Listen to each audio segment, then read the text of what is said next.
Delhi BJP ప్రధాన కార్యాలయం వద్ద కోలాహలం నెలకొని ఉంది. సాయంత్రం 6 గంటలకు హెడ్ క్వార్టర్స్ కి ప్రధాని మోడీ రాబోతున్నారు. కార్యాలయం ముందు బీజేపీ సంబరాలు చేసుకుంటోంది. బెంగాల్, అసోం, పుదుచ్చేరిలో ఘన విజయాలతో ఫుల్ జోష్లో ఉంది బీజేపీ.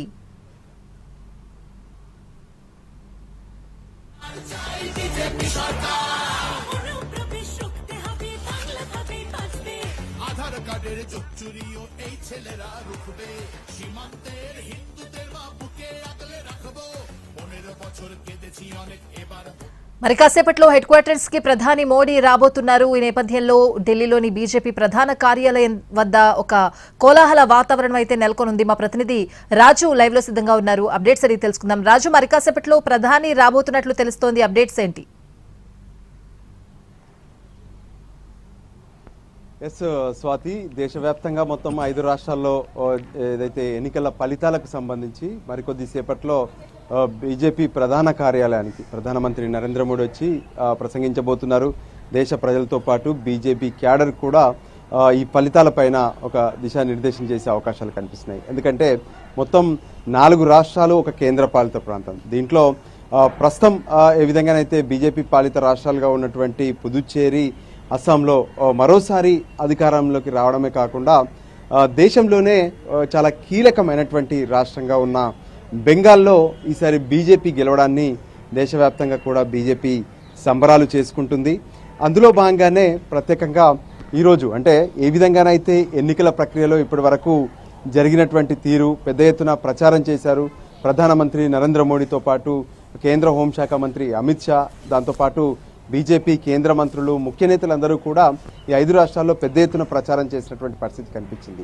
కానీ బెంగాల్ విషయంలో మాత్రం బీజేపీ కొంత కీలకంగా అడుగులు వేసిందని చెప్పుకోవచ్చు. ఎందుకంటే బెంగాల్ను ఎలాగైనా సరే ఈసారి బీజేపీ పాగా వేయాలనుకుంది. అందులో భాగంగానే పెద్ద ఎత్తున ప్రజల్లోకి వెళ్ళడం, క్షేత్రస్థాయికి ఎలా వెళ్ళాలి ఏంటి అనేది కూడా కొంత ప్రణాళికతో సిద్ధం చేసుకున్నారు. అందులో భాగంగానే అటు ప్రధానమంత్రి నరేంద్ర మోడీతో పాటు కేంద్ర హోంశాఖ మంత్రి అమిత్ షా పెద్ద ఎత్తున బెంగాల్లో ప్రచారం చేశారు. సో అది సక్సెస్ అయిందని చెప్పి ఇప్పటికే బీజేపీ భావిస్తుంది. ఎందుకంటే గతంలో అంటే గత 3 సార్లు బెంగాల్లో మమతా బెనర్జీ తృణమూల్ కాంగ్రెస్ ప్రభుత్వాన్ని ఏర్పాటు చేసింది.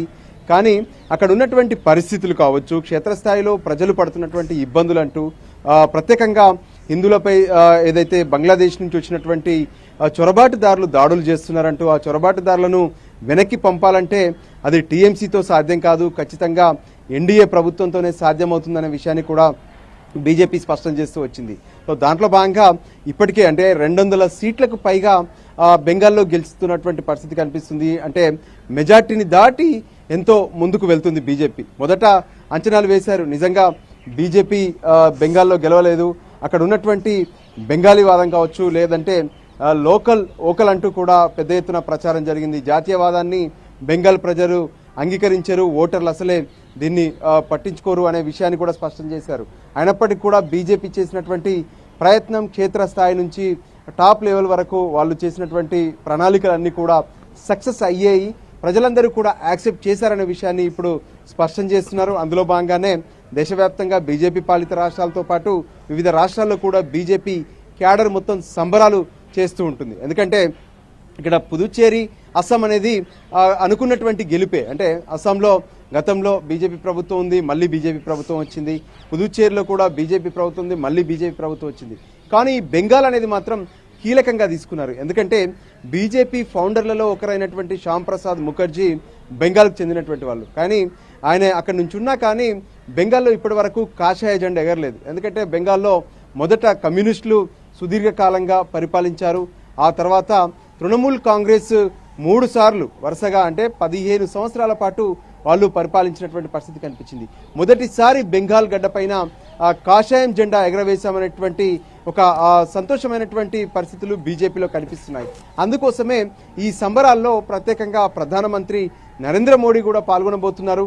మనం గతంలో కూడా చూసాము, ఎప్పుడు ఎక్కడ ఎన్నికలు జరిగినా సరే బీజేపీకి అనుకూలంగా సానుకూలంగా ఫలితాలు వస్తే ఖచ్చితంగా ప్రధాని నరేంద్ర మోడీ బీజేపీ కేంద్ర కార్యాలయానికి వస్తున్నారు.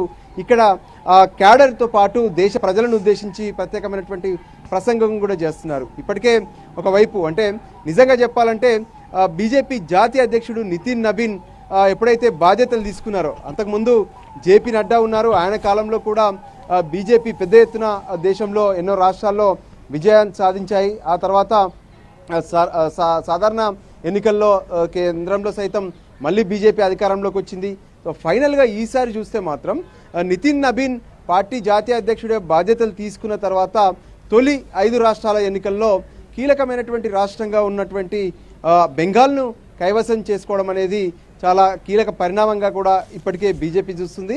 అందులో భాగంగానే ప్రధానమంత్రి రావడానికి ముందే ఇప్పటికే పార్టీ జాతీయ అధ్యక్షుడు నితిన్ నబీన్తో పాటు పూర్వ అధ్యక్షులుగా ఉన్నటువంటి జేపీ నడ్డా ప్రస్తుతం కేంద్ర మంత్రిగా కూడా ఉన్నారు.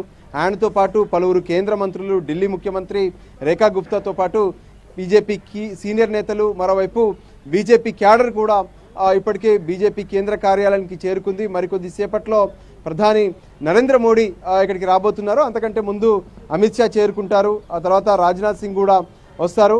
ఫైనల్గా అటు ప్రధానమంత్రి నరేంద్ర మోడీ వస్తారు. సో ప్రత్యేకమైనటువంటి అంశంగా చూస్తున్నారు. ఎందుకంటే బెంగాల్లో గెలుపు విషయంలో మాత్రం చాలా బీజేపీ క్యాడర్ దేశవ్యాప్తంగా కూడా సంబరాలు ఏ విధంగానైతే చేసుకుంటుందో, అంటే ఒక ప్రత్యేకమైనటువంటి ప్రణాళిక.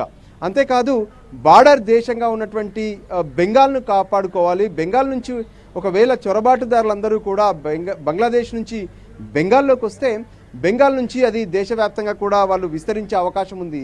వాళ్ళని అడ్డుకోవాలంటే అది బెంగాల్లోనే అడ్డుకట్ట వేయాల్సినటువంటి అవసరం ఉందనుకున్నారు. అందుకోసమే బెంగాల్ను ఎలాగైనా సరే కేంద్రంలో అధికారంలో ఉన్నటువంటి ఎన్డీఏ అక్కడ కూడా పాగా వేయాలనేటువంటి ఒక ప్రణాళికను సిద్ధం చేశారు. అదే విషయాలను ప్రజల్లోకి కూడా తీసుకెళ్లారు. చొరబాటుదారుల ద్వారా బెంగాలీ ప్రజలకు కూడా ఇబ్బందులు తలెత్తుతున్నాయి. వీటి నుంచి తప్పించుకోవాలంటే ఖచ్చితంగా బీజేపీని ఎన్నుకోవాలంటూ కూడా ప్రచారం చేసినటువంటి పరిస్థితి కనిపించింది. ఏకంగా ముఖ్యమంత్రిగా ఉన్నటువంటి మమతా బెనర్జీని సైతం టార్గెట్ చేస్తూ మాటలు చేశారు. ఏ విధంగానైతే దీదీ ప్రభుత్వంలో మొత్తం అవినీతి, దాంతోపాటు చొరబాటుదారులకు పూర్తి స్థాయిలో రక్షణ కల్పించినటువంటి పరిణామాలు కనిపించాయి. వీటన్నిటి నుంచి బయటపడాలంటే బీజేపీ గెలుపుతోనే సాధ్యమనే విషయాన్ని కూడా స్పష్టం చేశారు. సో మొదటి నుంచి చెప్తూ వచ్చారు. ఏ విధంగానైతే మొన్న ఎన్నికలు జరిగిన రోజు కూడా ప్రత్యేకంగా 29వ తేదీన వారణాసి పర్యటనలో ఉన్నటువంటి ప్రధానమంత్రి నరేంద్ర మోడీ అక్కడ ఏదైతే ప్రాజెక్టుల ఇనాగ్రేషన్ సందర్భంగా కూడా బెంగాల్లో ల్యాండ్ స్లైడ్ విక్టరీ రాబోతుంది, భారీ విజయం రాబోతుంది అనే విషయాన్ని కూడా స్పష్టం చేశారు. దానికి అనుగుణంగానే మొదట చెప్పినట్టుగా ఫైనల్గా బెంగాల్లో గెలుపు మాత్రం బీజేపీ ఎంతో సంతోషాన్ని వ్యక్తం చేసినటువంటి పరిస్థితి కనిపిస్తుంది. దానికి అనుగుణంగానే మరికొద్ది సేపట్లో